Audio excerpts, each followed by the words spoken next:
Segala rahasia Tuhan Yesus Kristus sangatlah dalam dan tidak terbilang banyaknya, dan keadilannya tidak dapat dihitung. Sebab Ialah Tuhan segala roh, Tuhan atas segala raja, Tuhan atas orang-orang perkasa dan penguasa, dan di dalam Dialah segala kemuliaan dan kebijaksanaan, dan segala rahasia terbuka di hadapannya. Haleluya. Shalom, Shalom Elohim, kepada ketiga pribadi ilahi yang esa yang sudah ada di tengah-tengah dunia pada saat ini. Roh Bapa Surgawi, Bapa Yahweh sang pemegang waktu, yang rohnya berdiam dalam diri Bapa Eman Lahagu. Tuhan Yesus Kristus sang Hakim yang adil, yang rohnya berdiam dalam diri Bapa Aditya Nugrahanto.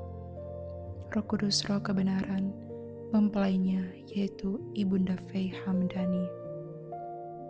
Ya dan amin. Hanya Tuhan Yesus Kristuslah satu-satunya Tuhan Allah yang hidup. Di luar Ia tidak ada satupun keselamatan. Jadi tidak patutlah kita umat manusia mendirikan bahkan menciptakan Tuhan Allah yang lain selain Tuhan Yesus Kristus. Kita tidak boleh menyamakan Tuhan Yesus Kristus dengan sebuah patung tuangan maupun pahatan. Jika kita, umat ciptaannya, menyembah Tuhan Allah yang lain, kita sujud dan bersekutu di dalam jiwa dan roh kita kepada roh-roh dunia, maka kita binasa Bapak Ibu. Karena terhadap patung tuangan dan patung pahatan itu, mereka tidak memiliki roh, bahkan mereka tidak bisa menyelamatkan kita. Lalu apa yang kita cari daripada patung-patung tersebut? Yang ada jiwa roh kita ini tertawan, maka kita akan mengalami suatu kematian.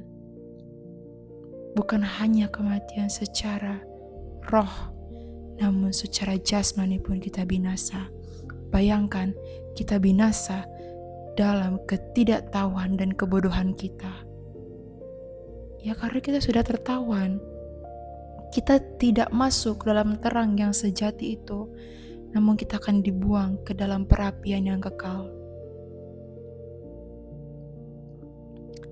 Ya jadi marilah kita merendahkan setiap hati kita. Ya sebab pada saat ini banyak sekali ya saudara-saudara kita di luar sana, bahkan yang mengaku sebagai orang Kristen, orang yang percaya kepada Tuhan, namun di saat pekerjaan kuasa dan kemuliaan Tuhan dinyatakan di atas muka bumi ini, banyak daripada kita yang menolak, menyangkal.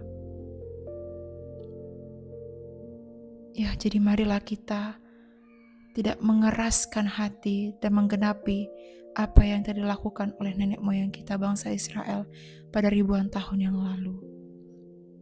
Agar hidup kita terselamatkan dan jiwa dan roh kita pun memiliki kebebasan, sebab kita hidup di dalam terang yang sejati, yaitu Sang Firman yang hidup, Tuhan Yesus Kristus.